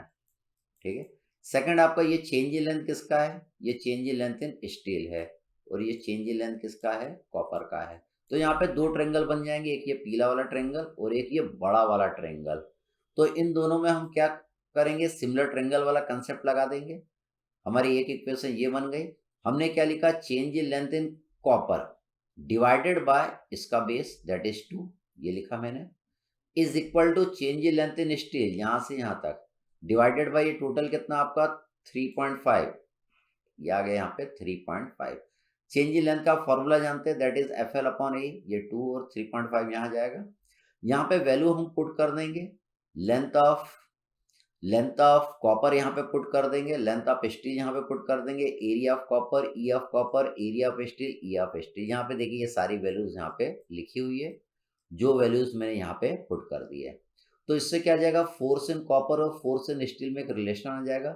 अब यही वैल्यू को अपन क्या करेंगे, यहाँ पे पुट कर देंगे इस वाली इक्वेशन में। तो आपकी एक इक्वेशन बन जाएगी फोर्स इन कॉपर में। तो देखिए यहाँ पे जो आपकी इक्वेशन थी नंबर 1, यहाँ पे देखिए फोर्स इन कॉपर की जगह मैंने 0.914 फोर्स इन स्टील पुट कर दिया, तो इससे फोर्स इन स्टील निकल के आ गया।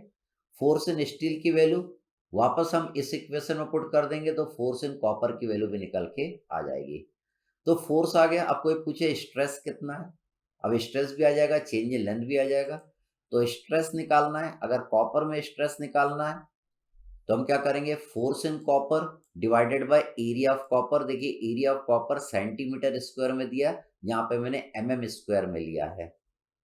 तो इससे आपका स्ट्रेस इन कॉपर निकल के आ जाएगा, क्योंकि फोर्स आपका किलो न्यूटन में है इसलिए स्ट्रेस आपका kilo Newton per mm square में आ गया। इसी तरह स्ट्रेस इन स्टील निकालना है तो फोर्स इन स्टील आप निकाल चुके हैं, और एरिया ऑफ स्टील देखिए 2 सेंटीमीटर स्क्वायर आपको दिया है, इसको भी मैंने mm में ले लिया, तो स्ट्रेस इन स्टील आपका निकल के आ गया। अब आपको चेंज इन लेंथ भी निकालना है, elongation of the steel rod, ये आपका स्टील की रॉड है, इसमें चेंज इन लेंथ कितना आएगा ये निकालना है। हम चेंज इन लेंथ का फॉर्मूला जानते हैं, F L upon A, that is force in steel, length of steel, area of steel, E of steel. Force in steel की वैल्यू आपने जो निकाली थी वो किलो न्यूटन में निकाली थी, यहाँ पे देखिए मैंने न्यूटन में पुट कर दिया। लेंथ ऑफ स्टील आपको दिया हुआ है, दैट इज 1 मीटर, इसको मैं mm में ले लिया। Area of steel, area of steel आपको दिया है 2 सेंटीमीटर स्क्वायर दिया हुआ है, इसको 200 mm ले लिया। ई ऑफ स्टील की वैल्यू देखिए kilo Newton per metre square में दिया है, इसको मैंने न्यूटन पर mm स्क्वायर में ले लिया। Kilo Newton per metre square को मैंने किस में लिया है, न्यूटन पर mm स्क्वायर में लिया है, इसलिए चेंज इन लेंथ किस में आया आपका, mm में आया है। तो इस तरीके से ये प्रॉब्लम होता है, जो कि बहुत सिंपल है। ओके, फिर हम आते अगले प्रॉब्लम पे, problem number 11।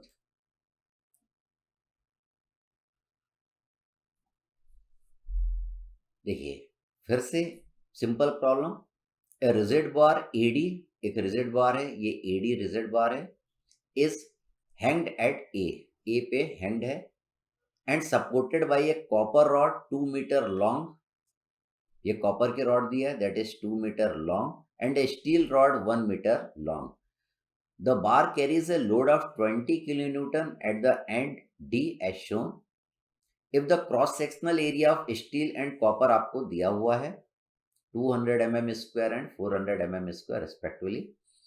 Find the stresses develop in each rod. Stress निकालना है, take E for the copper और स्टील के लिए ई की वैल्यू दिया हुआ है।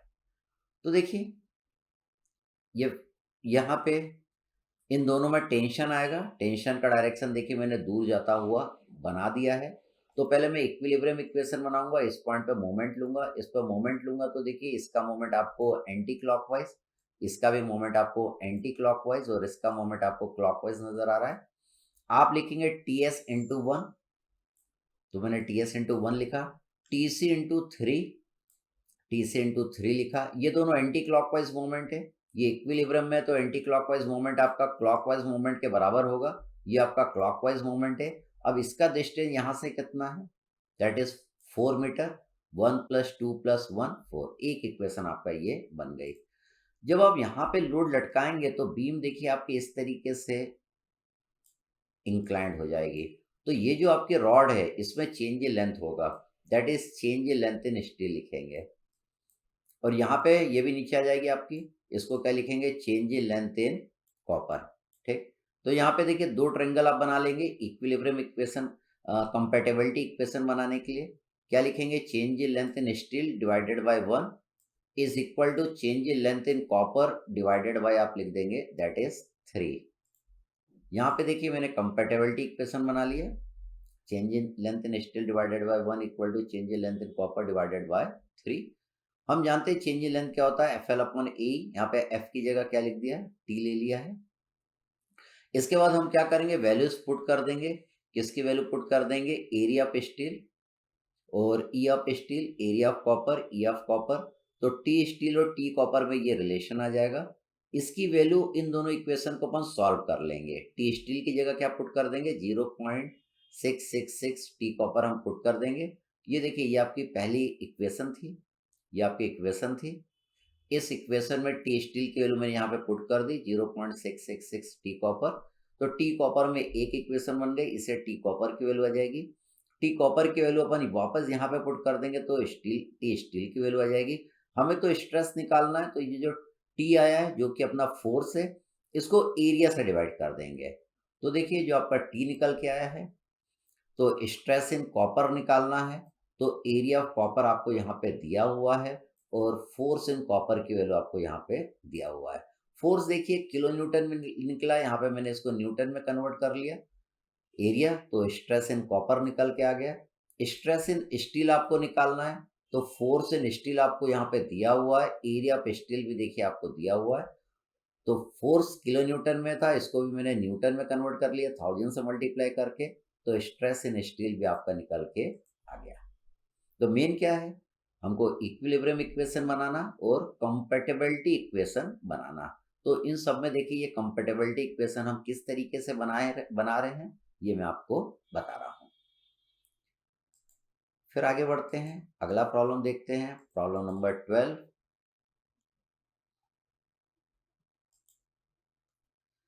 देखिएगा फिर से, ए हॉरिजॉन्टल बीम एबीसी दिया हुआ है, 5 metre long, is hinged at A and supported by a vertical props.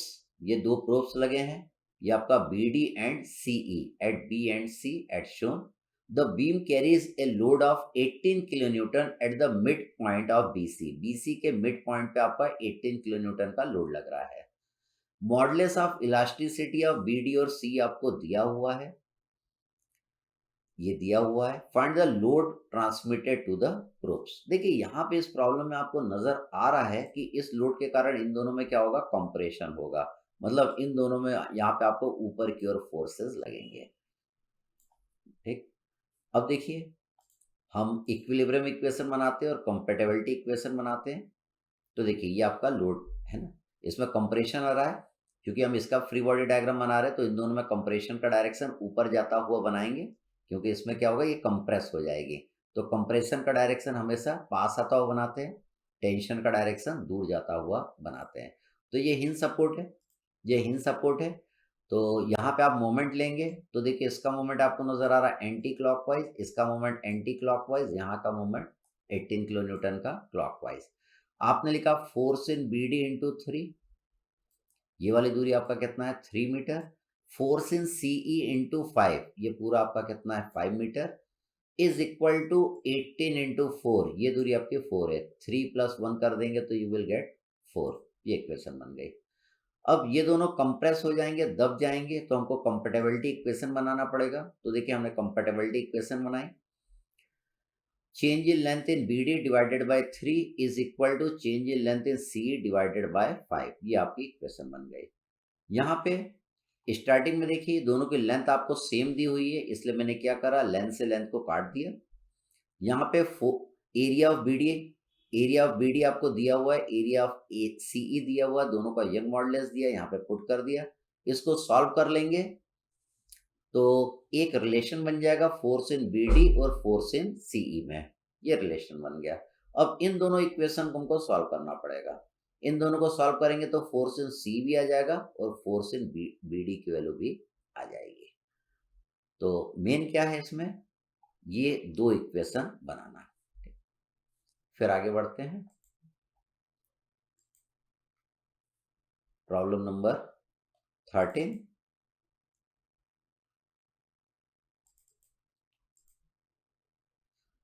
बहुत ही सिंपल इंटरेस्टिंग प्रॉब्लम है, पहले आप वीडियो रोक के खुद से करने का प्रयास करिएगा। तो देखिए क्या बोल रहा है, figure shows a loaded rod of steel in equilibrium, it is supported on a step at C पे एक स्टेप है।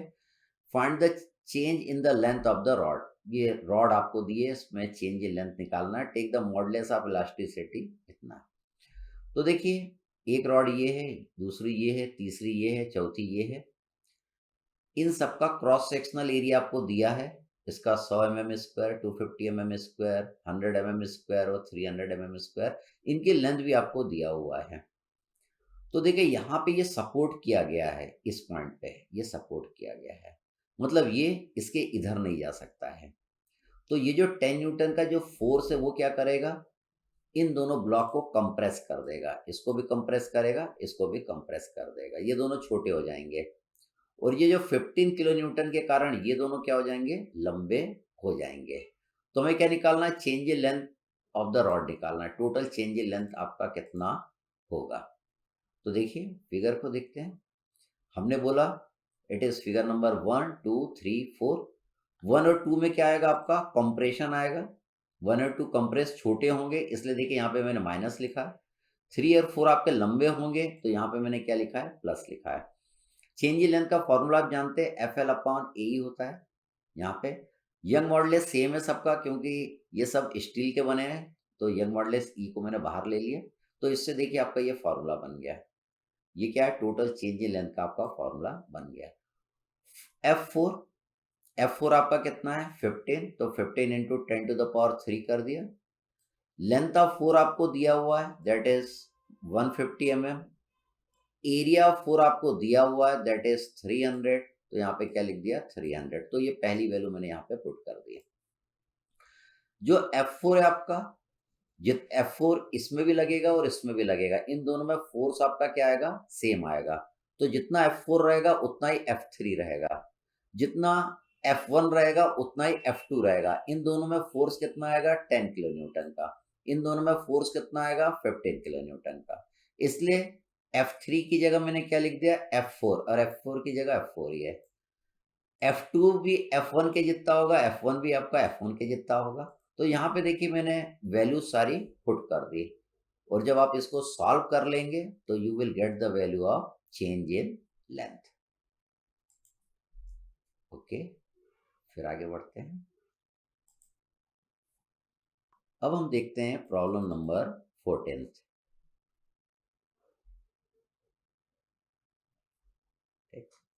तो इस प्रॉब्लम में figure shows 3 bars of copper, zinc, aluminium end of equal length rigidly connected at their ends. They have cross sectional area आपको दिया हुआ है respectively इतना। if the compound member is subjected to a longitudinal pull, यहाँ पे आपको इतना लग रहा है। estimate the proportional of load carried on each rod and induce stress, ये आपको निकालना है। तो देखिए इस फोर्स के कारण इस रॉड में क्या होगा, टेंशन होगा। ठीक, तो थोड़ा सा मैं कंसेप्ट क्लियर करना चाहता हूँ कि टेंशन और कंप्रेशन का डायरेक्शन हम किस तरीके से लेते हैं। तो देखिए मान लीजिए ये आपकी कोई रॉड है, एक रॉड है। ठीक, इस रॉड में अगर मैं इस तरीके से फोर्स लगाऊंगा, तो रॉड के अंदर क्या होगा, टेंशन होगा। ये आपकी एक एवी रॉड है। ठीक है, एवी रॉड है, रॉड के अंदर क्या होगा, टेंशन होगा।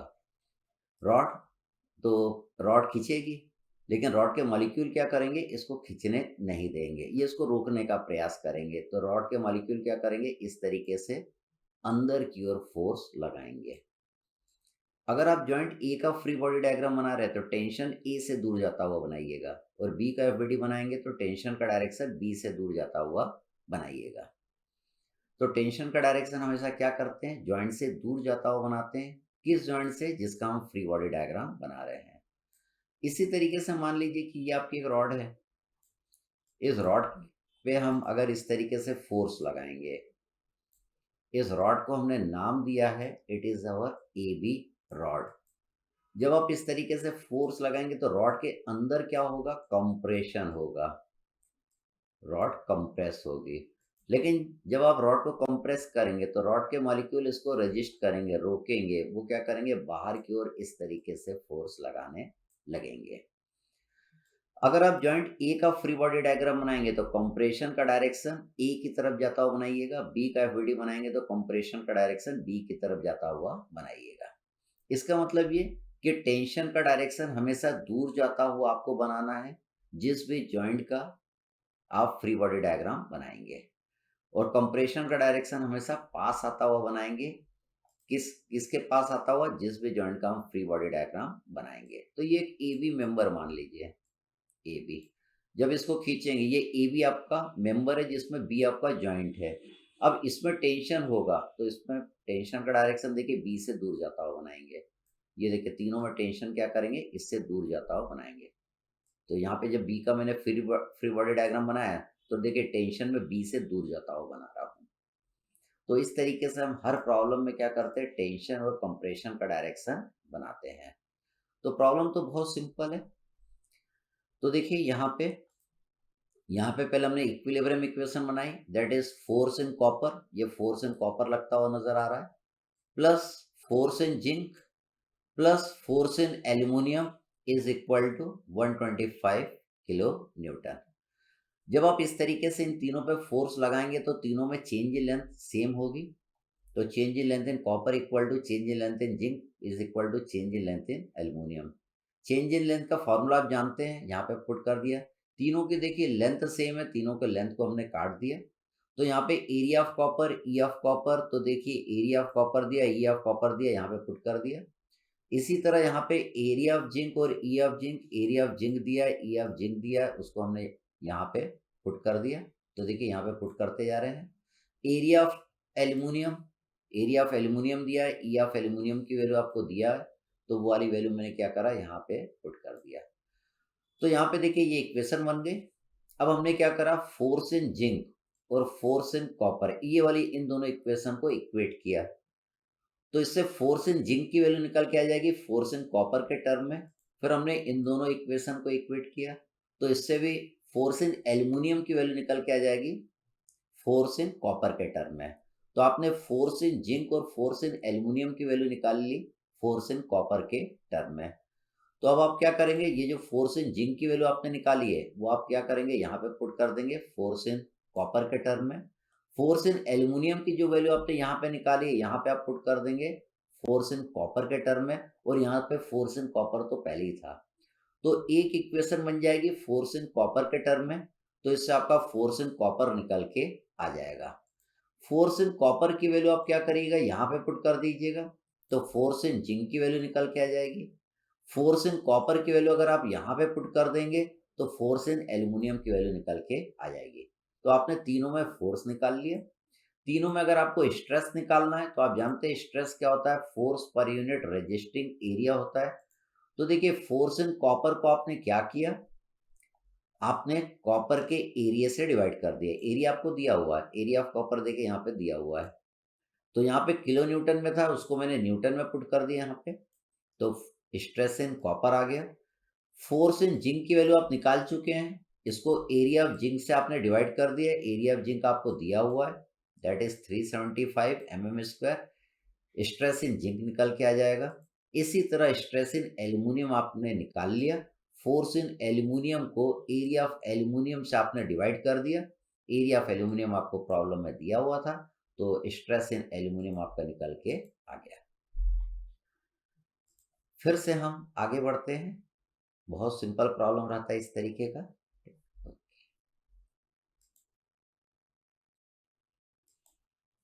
प्रॉब्लम नंबर 15 देखते हैं।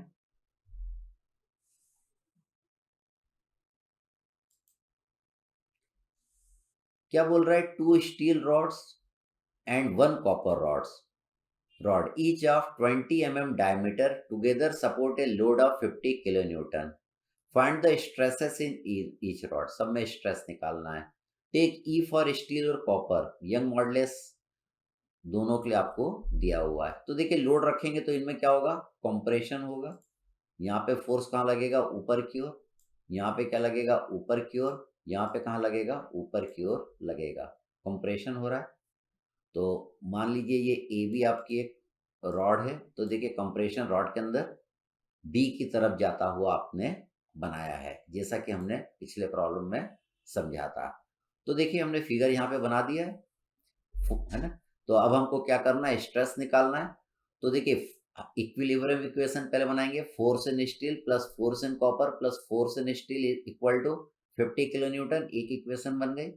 सेकंड, जब यहाँ पे लोड रखेंगे तो इन तीनों में चेंज इन लेंथ बराबर होगा।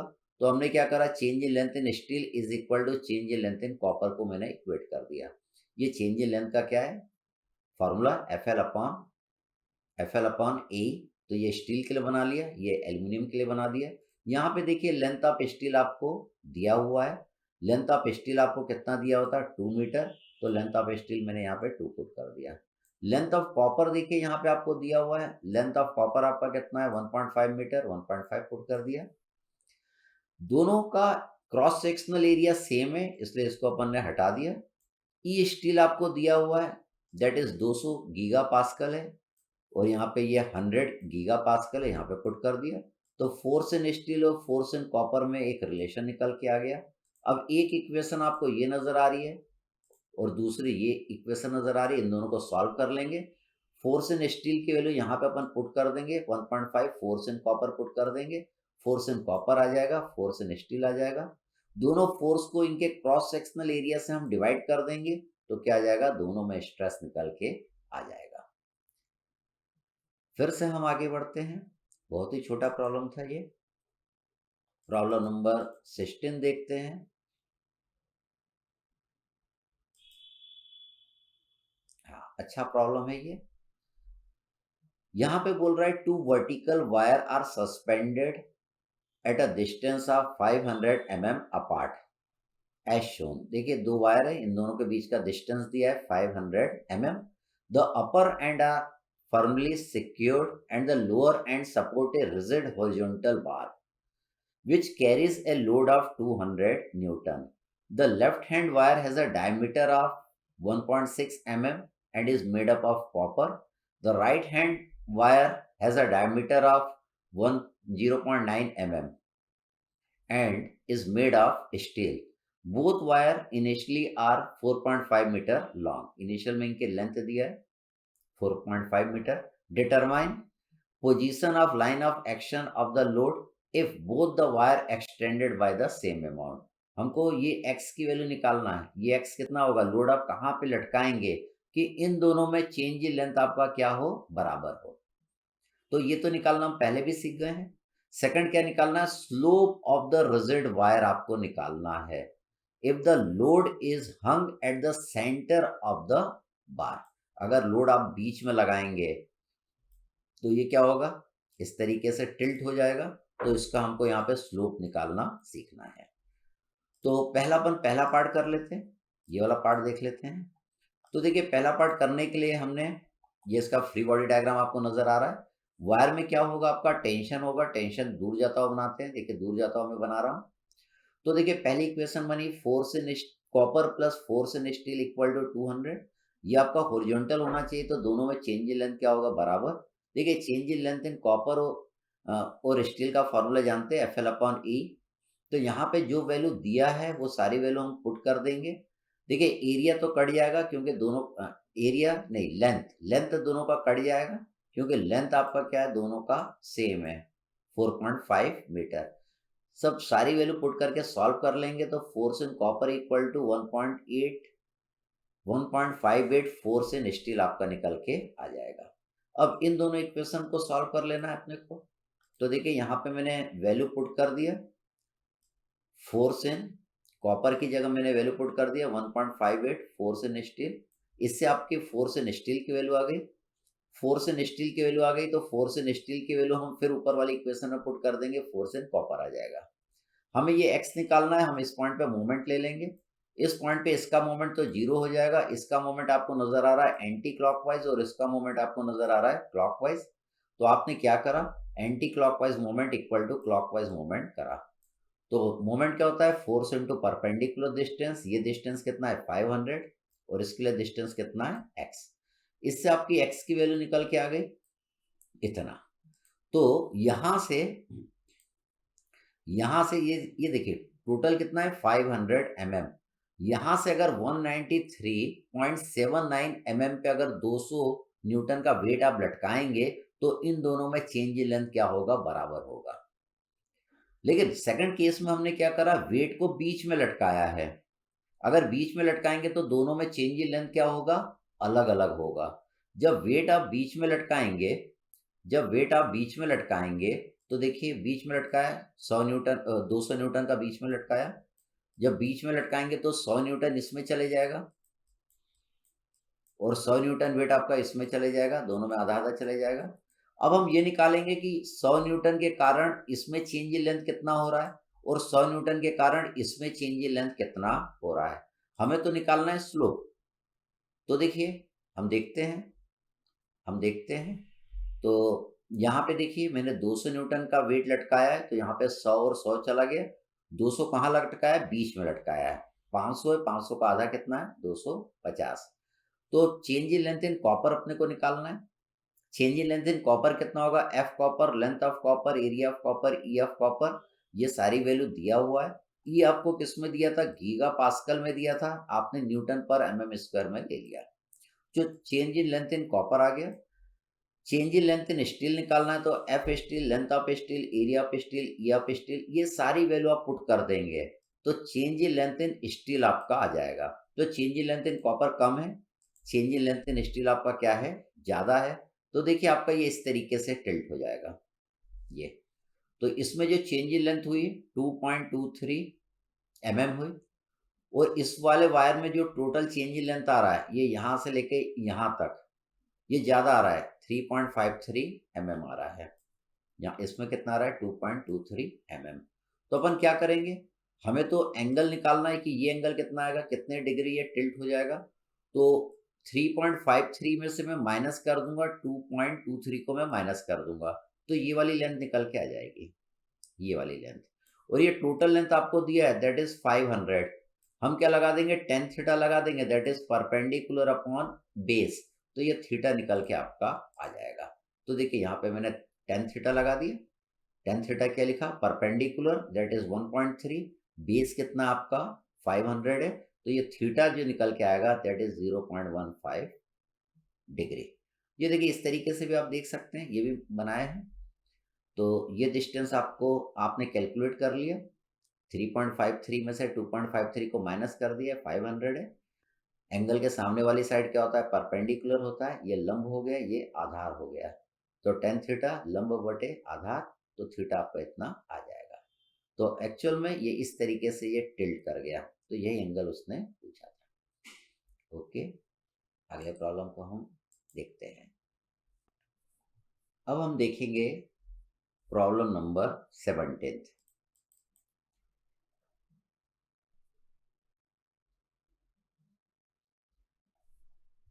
तो काफी हद तक पिछले प्रॉब्लम जैसा है। इसमें बोल रहा है two parallel steel wire 6 metre long and 10 mm diameter are hung vertically 70 mm apart and support a horizontal bar at the lower end. When a load of 9 kilonewton is attached to one of the wire, it is observed that the bar is 2.4 degree to the horizontal. Find the E, young modulus for the wire. देखिए ये दो wire आपको दिए हुए थे इस तरीके से, और आपने जो लोड लटकाया वो एक ही वायर में लटकाया। इसी वायर में आपने क्या करा, यहाँ पे लोड को लटका दिया। कितना लोड को लटका दिया, यहाँ पे 9 किलो न्यूटन का लटका दिया। तो ये यहाँ पे एंगल कितना बना रहा है, ये एंगल बना रहा है 2.4 डिग्री, यहाँ पे एंगल बना रहा है। तो बोल रहा है कि यंग मॉडुलस आप लोग निकालिए। ठीक, बहुत सिंपल रहता है ये प्रॉब्लम। तो देखिए इस फिगर को देखिएगा, इस फिगर को देखिएगा। जब हमने लोड यहाँ पे लटकाया 9 किलो न्यूटन, तो इस वायर में चेंज इन लेंथ हुआ। तो हम चेंज इन लेंथ ये निकाल सकते हैं। हमको इन दोनों के बीच का डिस्टेंस मालूम है, दैट इज 70 mm। तो हम यहाँ पे टेन थीटा लगा देंगे। 2.4 क्या होगा, perpendicular upon base, del L upon 70। तो डेल एल आपका आ जाएगा 2.93 mm आ जाएगा। हम चेंज इन लेंथ जानते हैं, that is F L upon A E. तो इससे E निकल जाएगा, E is equal to F L upon A into change in length. तो देखिए F आपको दिया हुआ है that is 9 kilo newton, kilo में दिया था, न्यूटन में ले लिया। लेंथ ऑफ द वायर आपको दिया हुआ है दैट इज 6 मीटर, इसको मैंने mm में ले लिया। एरिया, डायमीटर आपको दिया है वायर का 10 mm, एरिया लिख दिया π/4 d स्क्वायर मैंने लिख दिया। Change in length, change in length, change in length, change in length देखिए यहाँ पे आपने निकाल लिया, 2.93 निकाल लिया। 10 2.4 is equal to change in length upon 70 से। तो ये इसको आप सॉल्व कर लेंगे तो you will get the value of young modulus. फिर देखते हैं अगला प्रॉब्लम, प्रॉब्लम नंबर 18 देखते हैं।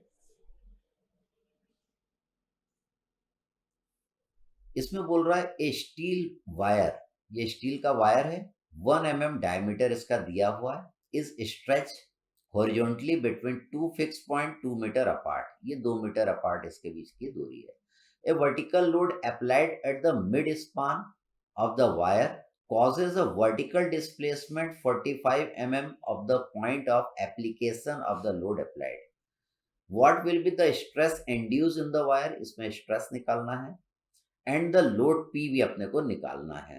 Neglect the weight of the wire, take E for material 200 giga newton per metre square, आपको ई की वैल्यू लेना है।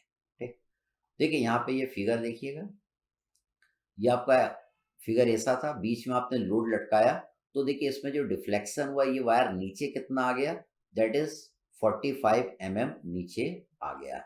हमने ये लोड बीच में लगाया है, तो टोटल ये कितना आपका 2 मीटर है। तो ये आधा आपका कितना हो जाएगा, 1 मीटर हो जाएगा। टोटल 2 मीटर है तो आधा 1 मीटर आपका हो जाएगा। 1 मीटर मतलब 1000 mm। तो देखिए आपको ये वाली लेंथ दिया है 1000 mm। जब आप लोड लटकाएंगे यहाँ पे लगाएंगे तो ये 45 mm नीचे आ जाएगा। तो ये जो 1000 mm जो वायर की लेंथ थी, अब वो आपकी थोड़ी लंबी हो गई। देखिए जो आपकी लेंथ ऑफ वायर कितना था, 1000 mm था, वो क्या हो गया, थोड़ा लंबा हो गया। तो वायर कितना लंबा हुआ ये हम निकाल लेंगे इस वाले ट्रायंगल को देख के। यहाँ पे देखिए आपका एक ट्रायंगल बन रहा है, इसमें हम क्या करेंगे, पाइथागोरस थ्योरम लगा देंगे। तो आपका क्या आ जाएगा, ये h आ जाएगा। तो पहले लेंथ कितना था, 1000 mm।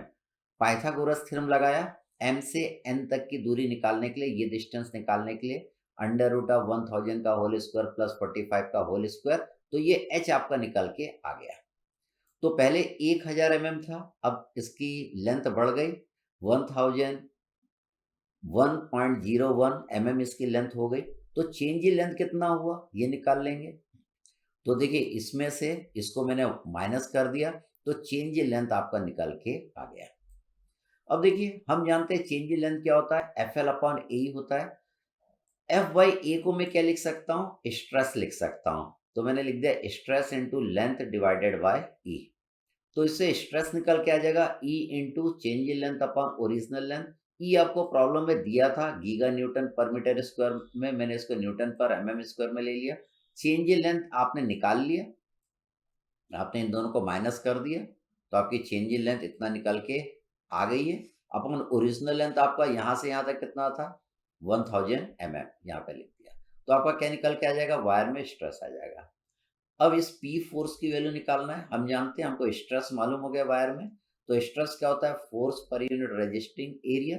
तो फोर्स इज इक्वल टू क्या आ जाएगा, स्ट्रेस इनटू एरिया। तो स्ट्रेस आप निकाल चुके हैं, आपको वायर का डायमीटर दिया हुआ था, तो इससे आपने एरिया निकाल लिया पाई बाय 4 डी स्क्वायर करके।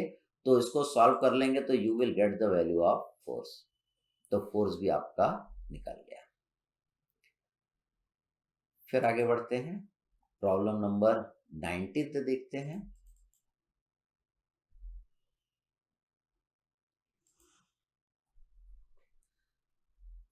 बहुत अच्छा प्रॉब्लम है, प्रॉब्लम नंबर 19। इसके दो पार्ट आपको मिलेंगे।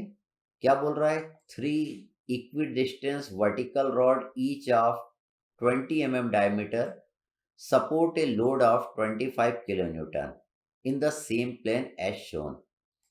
Initially, all the rods are adjusted to share the load equally. तो स्टार्टिंग में ये जो 25 किलो न्यूटन का जो लोड लग रहा है, तीनों रॉड इक्वली शेयर करेंगे इसको। Neglecting any change of buckling and taking young models, आपको इतना लेने के लिए बोल रहा है कॉपर और स्टील के लिए।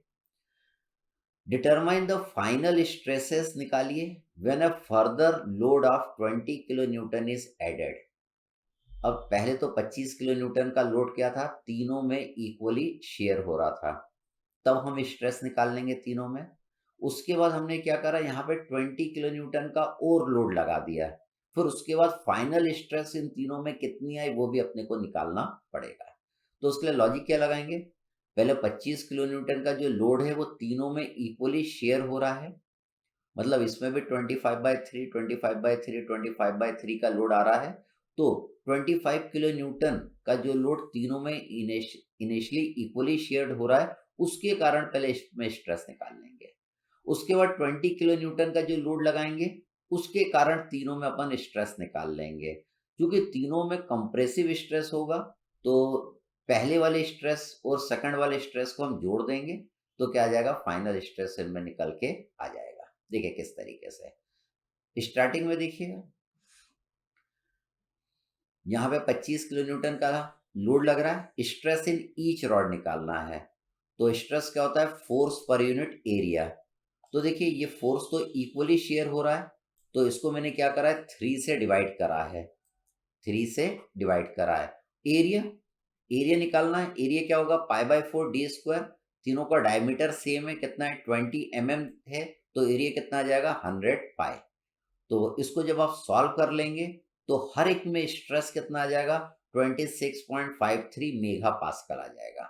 ये ध्यान दीजिएगा कि ये जो 25 किलो न्यूटन तीनों में इक्वली शेयर्ड हो रहा है, इसलिए इसमें कितना फोर्स आएगा 25/3, इसमें भी फोर्स आएगा 25/3 और इसमें भी फोर्स आएगा 25/3 आएगा।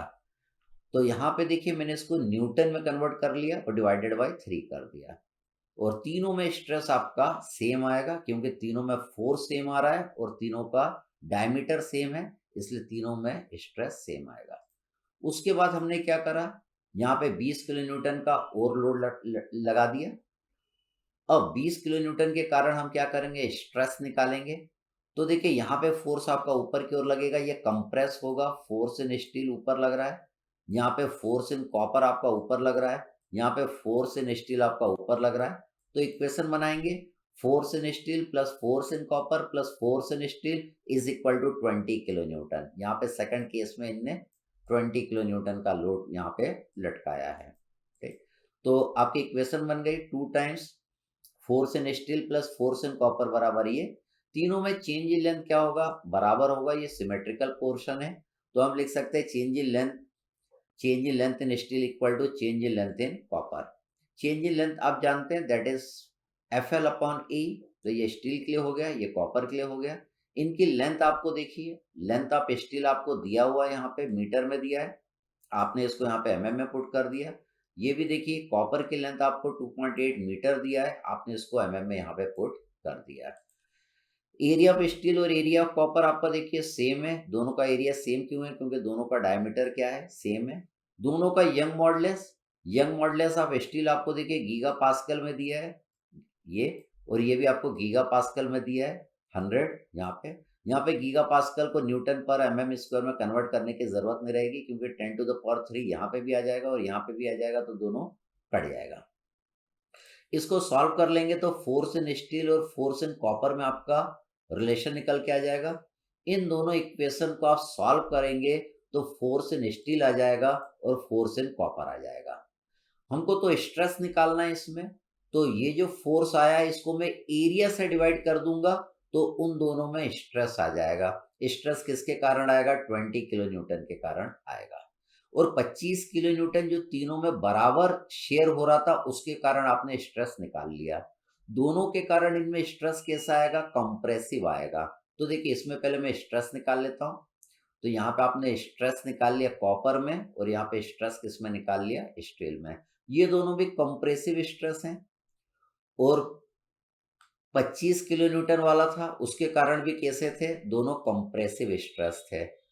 तो देखिए आपने क्या करा, स्ट्रेस जो पहले आया था कितना आया था 26.53, उसको इसमें भी जोड़ दिया 26.53, तो इसमें टोटल स्ट्रेस आ गया, किस में आ गया, कॉपर में आ गया। स्टील में टोटल कंप्रेसिव स्ट्रेस कितना आएगा, तो ये आ गया प्लस 26.53, आपने इसमें भी जोड़ दिया। तो ये स्ट्रेस किसके कारण आया था, 25 किलो न्यूटन का जो लग रहा था उसके कारण। ये कंप्रेसिव स्ट्रेस किसके कारण आया, ये 20 किलो न्यूटन का जो आपने बाद में लगाया उसके कारण आया। क्योंकि दोनों का नेचर कैसा है, कंप्रेसिव है, इसलिए यहाँ पे आपने दोनों के स्ट्रेस को क्या करा है, जोड़ा है, ये जोड़ा है। दोनों कंप्रेसिव स्ट्रेस को आपने ऐड कर दिया। तो स्ट्रेस इन स्टील आ गया नेट, और स्ट्रेस इन कॉपर आ गया नेट।